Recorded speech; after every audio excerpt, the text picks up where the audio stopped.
Welcome to the Voice of Retail podcast. My name is Michael LeBlanc, and I am your host. This podcast is produced in conjunction with Retail Council of Canada. In this episode, a lift from my Global E-Commerce Leaders podcast, presented by Student Commerce, meet the force of nature that is Jenna Flatem-Posner, just 2 months into her new gig with innovative home products brand, wholesaler, and direct-to-consumer retailer, Solo Brands. We cover a lot of ground in this interview, not unlike what Jenna did as a university athlete and member of the USA Women's Sevens rugby team. If you want to learn more about cross-border commerce, check out the Global E-Commerce Leaders Forum on February 22nd in LA. Great conference. Details and links are in the show notes. Let's listen in now. Jenna, welcome to the Global E-Commerce Leaders podcast at Guelph. You are a force of nature. I see you everywhere doing a lot of super interesting stuff. It's not the first time we've been on the mic together. You joined me on the mic with, I think it was with Scott Silverman on Conversations with Commerce Next, but first time here. Yep. And first time live together on the mic. So introduce yourself. Who are you and what do you do for a living? Yeah, thanks so much for having me. I'm Jenna Flatem-Posner. I'm the Chief Digital Officer of Solo Brands. I've been on the job for roughly 3 months now, so still kind of getting my legs underneath me here. But prior to being at Solo, I was with Snipes for about 4 years, helping to bring Snipes to the U.S. market and having a blast. So I'm excited for this next phase. Now, I know a bit about your background. You're a award-winning athlete. You also have a real bent for digital. Where did that start? Where did that come from? Where was the intersection of that? Did you when you were growing up? Being an athlete takes a lot of time, but did you always love digital? Did you imagine yourself here today speaking with me on behalf of a brand like Solo? Like, talk about that for a bit. Yeah, it's a fun question. I will say I was a big video game nerd, only child, Okay. Lots of video game playing. So I was always kind of into technology. I had a knack for taking things apart, not always putting them back together, but sometimes I was successful at that. Kind of like today, I suppose. Yeah. Yeah, exactly right. Yeah. I was definitely always very inquisitive, and I wasn't intimidated by things I didn't know or technology, and so none of that really surprises me when I look back then to see kind of where I've headed now. But my foray into digital really happened when I was part of a failing startup in New York City, probably 2010. And my now wife had gotten an offer to go back down to Philly. And so I kind of started connecting with my contacts to see what was going on. Where are you born? Where are you from? Are you from? I was in New York for about a decade after college. Okay. But I'm from all over New England. Okay. New England. Okay. And I ended up having a former client that told me they had just heard about this really cool new mobile payment thing. This was 2010, right? Mobile payment wasn't a thing yet. And so I interviewed for a role with Level Up, which was eventually acquired by Grubhub. And I got to come down to Philly and open up the first remote office and sell, mobile payment to local retailers. And it was a lot of fun. It gave me a lot of confidence that I could be, in the center of bleeding edge emerging tech. And that I was really into it and really inspired by it. And it's just a really fun story to tell. And if you can be selling technology that's going to help people do their jobs more effectively or more efficiently or save money or time, for me it was really rewarding. And that's kind of how I got in. And I just never looked back. I just kept leaning into, I became a startup junkie on the retail tech side for a long time and then found my way to retail. You and I were talking last night. We had dinner with the Guelph folks about the role of failure in our lives and what you learned as an athlete. And I think you said failure. I was with a startup that failed. But I think it's a particular thing that we should talk about for a few minutes, that in your DNA that failure is a learning experience, where I think sometimes failure for people becomes, kind of depressing, and they kind of go away from it. I don't want to say you run towards failure. I kind of do. But you're certainly not. I mean, your perspective and your personality and your professional life as well is okay. It's okay if we fail as long as we learn. Is that a fair summary? Absolutely. And I think what it really allows for is just confidence to keep pushing forward and keep pace. I think that, if there isn't a fear of failure, but an acknowledgement that it's a really great opportunity to learn, then you kind of have this unbridled opportunity to just go and test and learn and thrive. And I think it's been a really big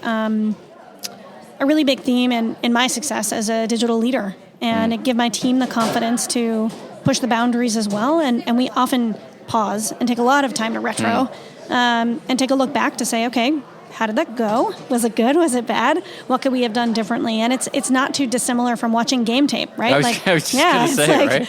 It's like, okay, did we win the game? Did we lose? It kind of doesn't really matter. It's all about retroing and learning from, the experience. And so sometimes the outcome is failure and sometimes it's success. And either way, it's a great opportunity to do better the next time. I heard someone describe it as a big unlock in your career strategy, right? The acceptance of failure and learning from failure. Anyway, fascinating. So let's talk, what's Solo all about? So I know one part of Solo pretty well, but you tell me all the different moving parts and why you're excited about the company. Yeah, so we're a publicly traded portfolio brand, outdoor lifestyle brand.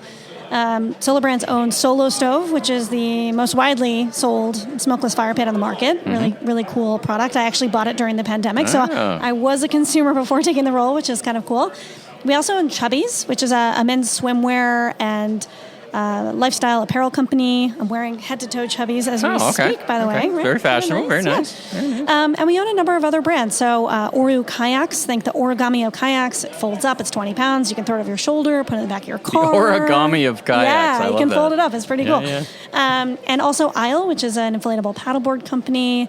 We own TerraFlame, which I think compressed concrete fire bowls, so kind of bringing fire inside. The fuel is actually an ethanol gel that you can cook with, and super safe and easy to use indoors, which is nice.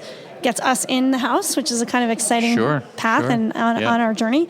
I see lots of product information, lots of product innovation coming out of the Solo, the stove. There's a little mini unit, and I think you got a pizza. It's called the Mesa. Yes, they're Mesa, and there's a Mesa 2 now, isn't there? Mesa XL, actually. Mesa So I know this because there's a Canadian. I'm, as you know, Canadian, and I signed up for Solo. I think it's .ca, and it seems like there's a whole other domain or existing part of Solo that is in Canada, which brings us to why you're here today. We're here at an international global conference. So is that what brings you here today? You helping them go global? They're already global. Learn more. What are you doing here? Yeah, so we are global. We do have digital practices in Australia, Canada, and in Europe. They're relatively new, and they're not a huge percentage of the business as a percent of total. And so I think there's a really huge opportunity there. Are you both wholesale and DTC, or are you DTC exclusive, or what's that? We're direct to consumer. We do have a 3PL in Australia. We've got a distribution center that we manage in Canada and a distribution center in Rotterdam that services Europe. Again, very new in those markets, very new in those wholesale distribution models as well. Right, so I may or may not find you in another retailer. Correct. Like an REI or whatever, yes. right? For example, in here in the U.S., you can find us in Walmart, Dick's Sporting Goods, Kohl's, REI. REI, as it happens. You nailed it. So what are you doing here, and what are you sharing on the stage, and what are you here to learn? Yeah, it's funny, 3 months into this role, it didn't give me a lot of time to really analyze the business and come with a perspective, but I was able to see very clearly, not just from rewatching earnings calls and seeing my CEO's perspective to the market, but also in looking at the opportunity from a tech infrastructure perspective where I saw the most upside. And I think there are kind of three key pillars that I've really been leaning into, and one of them is international expansion. I think from an architectural perspective, we have a lot of work to do to make sure that we're creating digital experiences internationally that can stand up to what we do here domestically in the U.S., and so we need to really invest in those markets. So number one, international expansion, lots of upside, lots of low-hanging fruit, really, really excited about that. Also, when you look at our product, it's like the most sleek German design on the planet. Like if that thing can't thrive in Germany, I don't know what can. So, so that's high on the list.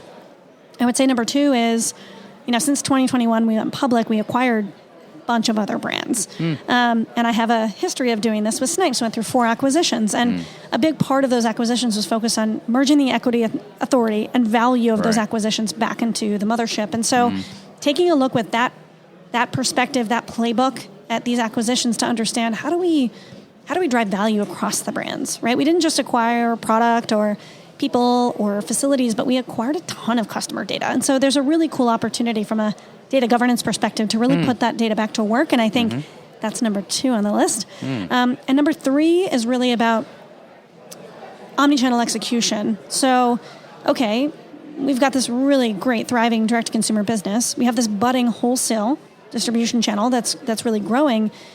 And I think that historically, businesses really allow those two channels to operate independently. And coming from an omni-channel business, Snipes had 308 stores. We were very woven in, buy online, pick up in store, exposing inventory. I mean, there's such a cool opportunity to leverage. And philosophically, from talking with you and the Snipes organization, it was less about cannibalization and channel shift and all this, and it was more about what kind of share of customer do we get in a trading area, regardless of how we get it. Well, yeah, and it's just meeting the customer expectations exactly where they are, and sometimes they want to touch it and feel it before they buy it. Sometimes they want it shipped directly to their home. Sometimes they want it same day, next day. I mean, so I still think, even though we're a direct-to-consumer brand, we still have an obligation to the consumer's expectations. And so I really want to blur the lines between those two channels. Interesting. And it's going to be hard, but I'm bullish, I'm excited, and inspired by what it might do for the business. It's fantastic. I have this, I've used Solo as an example. During COVID, there's what I call the great buy forward, right? Sure. So we all bought a lot of stuff, particularly outdoor stuff. Yep. And when I talk to retailers, they say, well, listen, sales, people don't need that stuff anymore. And then I go to my background at Black & Decker, and we always just say, listen, these drills are going to last 50 years. So if we're going to get somebody to put aside a working drill, there better be some cool innovation. And it feels like that's the ethos of your organization. And would you agree that it's going to take innovation from vendors and smart manufacturers and retailers like yourself to get people off the bench, so to speak, and start shopping again for outdoor commodities? Yeah, I definitely think so. I mean, look, the benefit of our product is that our focus is creating good moments and lasting memories, right? You kind of can't argue the benefit or value of finding a place to convene around a fire in the middle of fall, right? It's beautiful. And I think from a product innovation standpoint, we've done an excellent job to not just create accessories that bring more value or more experience, whether it's adding a cooking experience to the stove or creating ways to, kind of capture and manage your heat or protect a dog or a loved one from leaning up against it, right? So we've done a really great job extending accessories off of the stove, but we've also done a good job of thinking about how do we bring fire to other experiences, right? We have a new Mesa torch that just came out, right? So we're like rivaling the tiki. I was going to say, get rid of those tiki torches. Yeah, get out of here. Last question for you, advice to the listeners. Whether it's global or whether it's your role as Chief Digital Officer, if you had to share a couple of pieces of advice with the listeners that would help them thrive, what would they be? We talked early on about learning from your failures, but as we stare into the potential abyss that is 2024 or the greatness that is 2024, what's your advice? I think there's a few things, and these might seem a little generic or broad, but I'm just saying this to remind myself publicly, right? And I'll remind everyone who's listening. And I have the benefit of actually having to do this, being in a new role, because I'm thinking things for the first time in this role. And what I've realized is that we've all had a lot of success. We've come off the past 2 to 3 years with tons of success, right? Like digital's been on fire, and that's been so great. And we've been very, I think, complacent in how we've been managing and running our businesses. And it's because of the success, right? It's like, well, if we're not having a problem, just keep doing what we're doing, right? And so now we're getting to a point where, the market is showing that things are normalizing, and we're really finding out where the rubber meets the road. And people have to really start driving innovation and opportunity within their digital practices. And so the advice I would give is go read Adam Grant's book, Think Again, right? Remind yourself that you really need to force yourself to evaluate your comfort. If you're comfortable, don't be, right? Reevaluate, look at how you're doing things, remeasure, dive back in and really make sure that your current practices are the ones that are best for your business. And, for me coming into Stove, I have to look into everything because it's all the first time for me. So I've had some fun, quick wins to say, oh man, here's some efficiencies we could create. Let's go, right? But all digital retailers have the ability to look back and rethink their processes, their technologies, their implementations. We just came off like a 2 to 3 year sprint of crazy innovation and requirements, and not everything was done perfectly. I think everyone can agree with that. And so look back, make it perfect, and go look at that again. I would also say that another broad sweeping statement is I found in my time here as a retailer, which is pretty new. I mean, I was at Snipes for 4 years, but prior to that, I was on the retail tech side. I sold tech for a long time, and so I got to sell tech to people like me now, and being able to see it from both sides I wish there were more executives that would lean into their vendor relationships and really not just sign a contract and tell their team to tell them once they're profitable or payback's complete, but really lean in, learn about the tech, understand its implication on your infrastructure, and be willing to tell those good, productive stories and market. Help your vendors be awesome and build your own brand in the process. It allows you to elevate yourselves as digital innovators. It allows you to gain access to really great talent. And, get invited to come to dope podcasts like this one. I had a CIO I worked for, and he used to have the vendors come in and repitch after a couple of years. Yeah. Because they would sit with the team, and the team would go, your tech does that? We were busy installing X, Y, and I had no idea your tech did that. We were just about to do an RFP anyway. Yeah, and thanks for the dope podcast stuff. Yeah, of course. How do people get in touch with you? Are you a LinkedIn person? Yeah, LinkedIn's a great place. All right, we'll connect with you. Last question. Did you get a selfie with Dan Levy at the Salesforce thing? I was unsuccessful. It's tragic. I was at a restaurant last month and he walked by. Come on. Yeah, so it was a big moment. Just send me that selfie. I am a huge fan of his dad, oh, of course. Yeah. The whole family's SCTV, amazing, honestly. Of course. Oh, Canada. Well, listen, thanks for sitting down with me on the mic here in the Stream Commerce podcast studio in New York. It's great to chat with you on the mic, and then let's stay connected. Love it. Sounds great. Thanks for having me. Thanks for tuning into this episode of The Voice of Retail. If you haven't already, follow on your favorite podcast platform so new episodes will land automatically each week.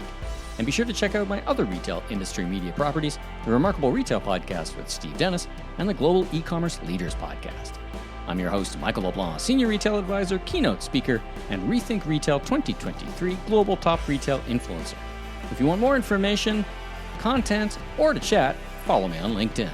Safe travels, everyone.